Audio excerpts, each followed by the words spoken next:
homeless and insured. Coming up, find out how people in West Virginia are benefiting from Obamacare.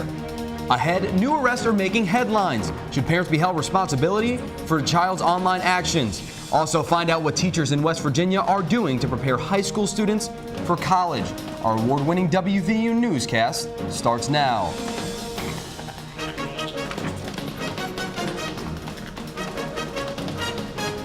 Nearly 300,000 West Virginians are without health insurance. Under new federal law, the state will receive more than $10 million to implement a new health insurance marketplace that aims to increase coverage.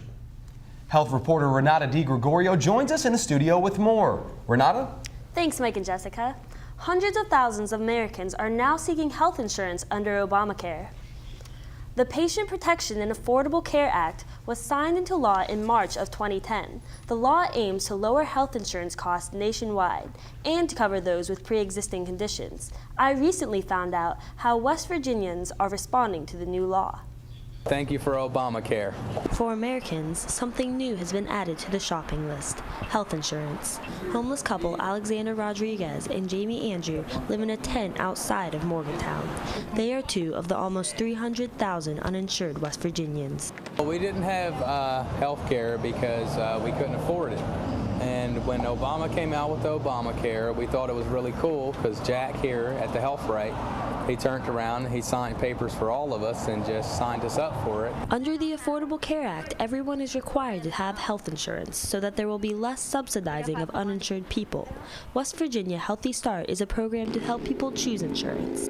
We'll be able to go in and help them look at those various plans and then help them kind of determine what things are most important to them so that they can make a decision about what kind of coverage is going to make most sense. You can sign up for affordable health insurance at healthcare.gov.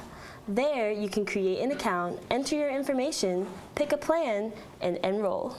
The Office of the Insurance Commissioner predicts that over the next 3 years, the percentage of uninsured West Virginians will drop by 70%. Everyone has an interesting story, and you need to help anyone out, no matter the fact of where they're from, what they're going through, or anything. Americans' fears of losing their current health plans and problems with the insurance website made Obamacare's rollout uneasy. And still, some others say the plans are not affordable. Those who choose not to get health insurance will have to pay a $95 fee the first year. Health insurance companies are now required to spend at least 80 cents of your premium dollars on your health care. The deadline for sign-up coverage is March 31st. According to a National Crime Prevention Council, more than 40% of kids have been bullied online. But do children bear sole responsibility for their online actions? Crime reporter Megan Carr has more on the new development. More than 1 in 3 adolescents experience cyberbullying in their lifetime, and it's having devastating effects. Because it's not that they see it or hear it, but the fact that they can go back and reread it and reread it. Cyberbullying is a type of bullying that uses electronic technology. In September, a 12-year-old Florida girl took her own life after being repeatedly cyberbullied. Some law enforcement now think tactics need to change in order to prevent cyberbullying, and there's discussion on whether parents need to be held responsible. If they are aware that their child is doing this, and if we can prove that they are aware of it, I do believe that the parents should be held criminally liable, yes. Spangler works in the Montague County school system and says he sees cyberbullying on a regular basis. I could take you down to my office right now and show you at least 6 different instances of different people doing this. Spangler says knowing your child's social media account passwords will help prevent cyberbullying. But some parents are already monitoring their child's online activity. I will be checking their Facebook pages. I have their passwords. They're not allowed to change the password unless I know about it. West Virginia currently has laws to prosecute adolescents who are cyberbullying, but there are no laws that hold parents accountable, and already there is concern that such laws would be too broad. Megan Carr, WVU News, Morgantown. A recent string of armed robberies has many people on edge in Morgantown. Campus reporter Kelly Dugan has more on what the university police are doing to help students. There were 9 robberies in a 3-week period this October, and they all involved handguns or, in one case, a tire iron. Convenience stores and pedestrians were the targets. It's very important for people to wake up and realize that economic times are bad, and usually when you have that downswing in the economy, the crime rises. University police urge students and residents to avoid isolated areas and deserted parking lots. Travel in numbers, pay attention when using ATM machines, and avoid them at night. WVU police are also offering free self-defense classes. They're for women specifically, and they are interactive, where participants, we show them moves that won't make them kung fu fighters, but will make them able to buy a few seconds of time, which hopefully will get them out of a situation or get them to where they can get for help. If you're out and sense something's wrong, police encourage using the blue light emergency phones. Kelly Dugan, WVU News, Morgantown. From a public safety issue to a public health issue, a Pittsburgh foundation has awarded West Virginia's Water Research Institute $500,000 to measure pollution in the Monongahela River. The banks of the river were once dotted with major factories and mills that were known to cause water pollution. Major toxins in the river like sulfate, chloride, and bromine at high concentrations have a negative effect on aquatic life and drinking water. The grant money will go towards pollution monitoring, and an official at the institute says better measurements will lead to more effective treatment. Nearly 4 million students nationwide took advanced placement exams this year. These exams are used for credit in college courses. That's right, and AP teachers in West Virginia are going back to the classroom, not to teach, but to learn. Education reporter Mackenzie Bristol joins us now in the studio with more. Hundreds of teachers gathered in Morgantown for this year's Fall Institute. The conference keeps teachers up to date with advanced placement courses. I recently found out why this meeting is important to student success.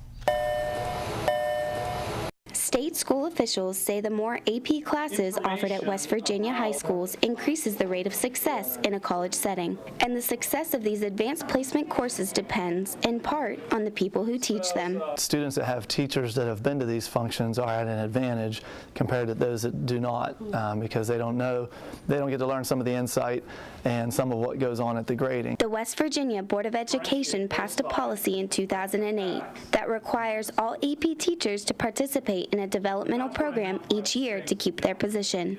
We hope to see some good results so that we can tweak our trainings on our end to best suit those teachers and students. AP classes are designed to bridge the gap between high school and college, giving students an opportunity to succeed in higher education. The Fall Institute equipped teachers with critical insight about teaching AP courses and helping students pass the exams next May. I know just from the past few years of it being implemented in West Virginia, the results have grown, so I think we're on the right track. West Virginia is ranked 45th in the country in AP test scores. These teacher trainings aim to improve those numbers, and it's already reinforcing the educators' love for teaching. West Virginia high schools' participation in AP courses has increased more than 10% since 2011, but there's still room for improvement. West Virginia ranks near the bottom for students who pass AP exams. Coming up in sports, Greg Medea takes a closer look at the Mountaineer football team's frustrating season. Also learn about one international sport that's gaining attention right here in Morgantown. We'll be right back. I'm Greg Medea, and straight ahead on WVU News, I'll tell you why West Virginia's 11-year gridiron bowl streak is on the line. I'm Jennifer Giambavo, and straight ahead on WVU News, I'll tell you about the international sport that's making waves in Morgantown. We're all different. Our interests, our backgrounds can influence our futures. But without focus, they're just dreams. But what if someone could give your interests life? If they could give your background power? If they could fuel what motivates you? That's what gives dreams meaning, purpose. And perhaps that was the moment you knew you wanted to be a Mountaineer. Whether it's coaching from the sidelines or inexperience on the field, it's safe to say that the WVU football team is struggling this season. The team's offense ranks 79th in the nation, showing no sign of relief in the near future. Sports anchor Greg Medea joins us now in the studio on more of what the players and coaches are trying to do to turn around the season. It's been an unpredictable season for Coach Dana Holgerson and the Mountaineers, and it's uncertain how it will end. The WVU football program has reached 11 straight bowl games, but postseason aspirations have sputtered away. I recently found out what changes are needed to keep the team's bowl streak alive. If we didn't turn the ball over, we're probably walking out of here tonight with a win. We didn't even put a point on the board today. It's a disgrace to West Virginia. We didn't put our best foot forward, and I'm not happy about it. Post-game frustration is becoming familiar for the Mountaineers as the team has dropped 3 of 4 conference games. The struggles have started with a coaching staff that has searched all season long for a starting quarterback, playing Paul Millard, Ford Childress, and most recently, Clint Trickett. We're trying to get things kick-started. We're trying to get things flowing. And so if we don't like the way things are going, then we're going to play the other guy. They know that. Another problem for the Mountaineer offense is their reliance on young but inexperienced talent. A year ago, 7 of West Virginia's offensive starters weren't even in a Mountaineer uniform, let alone playing home games at Milan Puskar Stadium.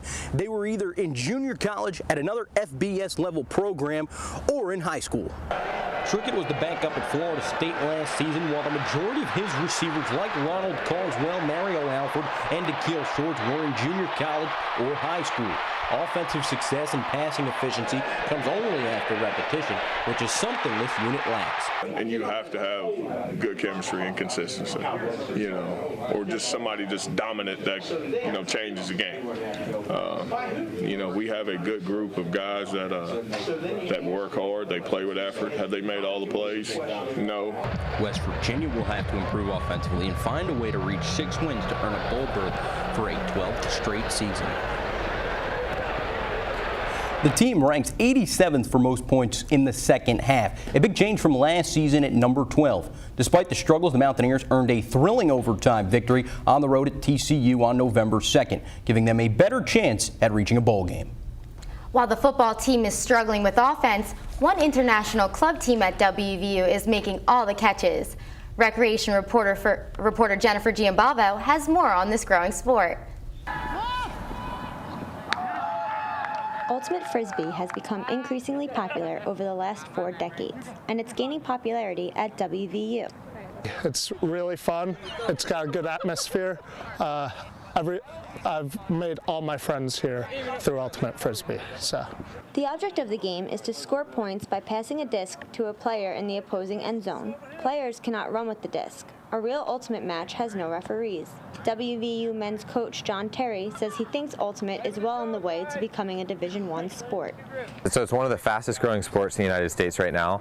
Over 1 million people play it. So I think it's a matter of time. I think it'll probably be a women's sport before it becomes a men's sport. But I think as time goes, it's cheap. You need 8 cones, you need a field, and you need a Frisbee. So I think eventually we'll make it. I think it might take some time, but we'll get there. Ultimate Frisbee involves some of the same skills that are required in soccer and other mainstream sports. And even a pickup game of Frisbee is one of the country's more popular pastimes. In fact, there are more Frisbees sold in the U.S. every year than basketballs, baseballs, and footballs combined. So far this season, the men competed in 1 tournament and finished 5th out of 16th place. The team is hoping to make it to regionals this spring. Jennifer Giambalvo, WVU News, Morgantown. In fact, Ultimate Frisbee may be an Olympic sport in Rio in 2016. That'll be interesting to see. Well, that wraps up this week's edition of WVU News. Be sure to visit us online at our website. You can also watch any of our shows on YouTube, and don't forget to follow us and our reporters on Twitter. I'm Mike Martin. And I'm Jessica Guay. Thanks for watching WVU News. We'll see you next time.